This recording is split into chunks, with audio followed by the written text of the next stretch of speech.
Washington says it's providing $200 million in fresh aid to war-ravaged Sudan. Tens of thousands have been killed by a conflict that's lasted nearly 2 years and triggered the world's largest displacement crisis. With 1.7 million people facing famine, the country risks becoming the largest crisis on the planet, as Emily Boyle explains. Sabrine is 8 months pregnant with her 4th child. Months of conflict in Sudan has forced her to flee her home. Sabrine is one of the estimated 2.7 million women of reproductive age who are displaced in Sudan, according to the UN Population Fund. After I give birth, I worry about the cold weather and not having a proper place to put my baby. We don't have a home. We sleep outside, on the floor. More than 272,000 pregnant women are currently displaced in Sudan, and almost 91,000 will give birth in the next 3 months, often unable to access antenatal, safe delivery or postnatal services. As I approach childbirth, I worry about whether it will be a normal delivery or require a C-section. The thought of needing a C-section terrifies me because I cannot afford the costs. Up to 80% of health facilities are either closed or barely functioning in crisis-affected areas. As a result, women are dying from pregnancy and childbirth-related complications. We had to leave our villages. At the time, I was 9 months pregnant, and Arab men destroyed the health centers, so I had to leave. Sudan had already endured years of crisis, but the war has unleashed a humanitarian catastrophe on an immense scale. The UN says nearly 1.5 million people across Sudan either face famine or are at risk of famine, including an estimated 35,000 pregnant women. But for more, we're joined now by Shayna Lewis, a Sudan specialist and senior advisor with PAEMA, a US-based organisation working with vulnerable communities in Sudan and elsewhere. Shayna, thank you so much for being with us on the programme this evening. You have been giving an address at the UN today, calling on the Security Council to protect the people of Sudan. What was your main message there, and what exactly does the Security Council need to do? Thank you for having me. The Security Council briefing today was about the urgent need for the Security Council to protect civilians in Sudan. We've seen the worst atrocities in the past 20 months of the war.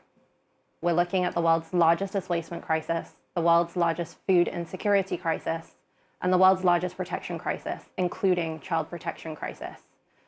But somehow, amidst all of the atrocities in Sudan, the international community has failed the people of this country for the past 20 months.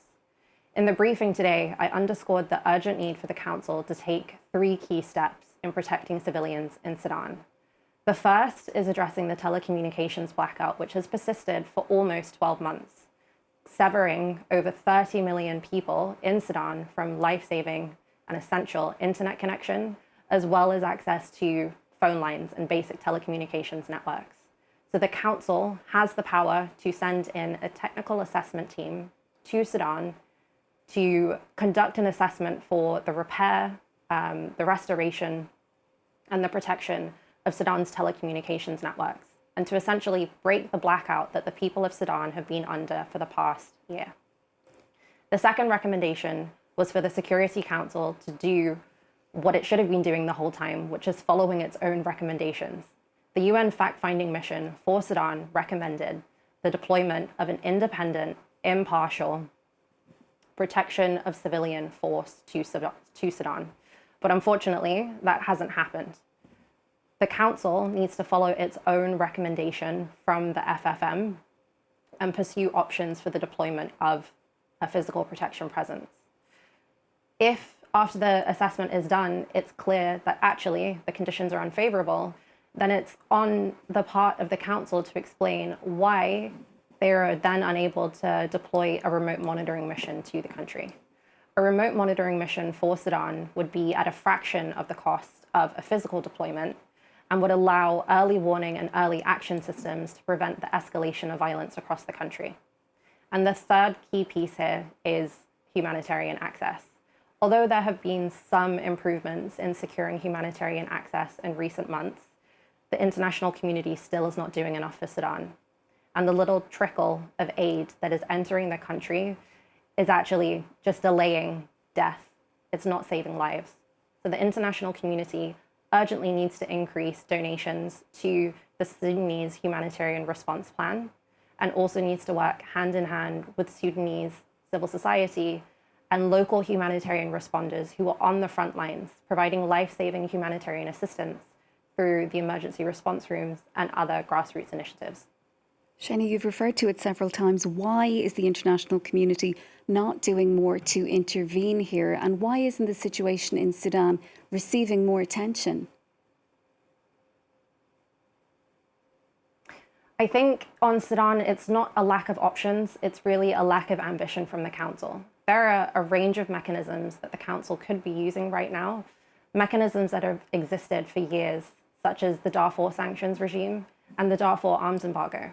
But instead of enforcing these mechanisms, the UN continues to sit and watch and really just use words of condemnation for what is happening in Sudan, rather than matching those words with action. So it's not that we need to reinvent the wheel to find solutions for Sudan. It's that the UN just needs to use the mechanisms that it already has. And frankly, the excuses of the Council and also member states, we've heard them time and time again. And when we're looking at a country of 49 million people that are being devastated by this war, by armed men who have no concern for civilian lives, the words of condemnation are no longer enough. So it's really incumbent on the Council to finally use the mechanisms that they have at hand and take action to protect civilians in Sudan. And Shayna, you've called for those who are financing and benefiting from the conflict to be held account through sanctions. Now, reportedly, the United Arab Emirates, it has pledged this evening not to provide weapons to paramilitaries. What kind of impact will that have to what's happening on the ground? Frankly, the assurances of the United Arab Emirates that they are not providing weapons to the rapid support forces are very thin. We have the evidence compiled by the UN's own panel of experts that shows that the United Arab Emirates have been funneling weapons into Western Sudan, into the Darfur region, through Eastern Chad. So we need more than words from the United Arab Emirates. There has to actually be an investigation at this point. We have the evidence, and now it's on the role of the Security Council to actually impose sanctions on these actors. But more than that, independent states can take their own unilateral sanctions, but nobody really wants to kind of look the UAE in the eye and take that bold ambition to say, actually, we prioritize the lives of Sudanese civilians over the gold that the UAE can provide to the world.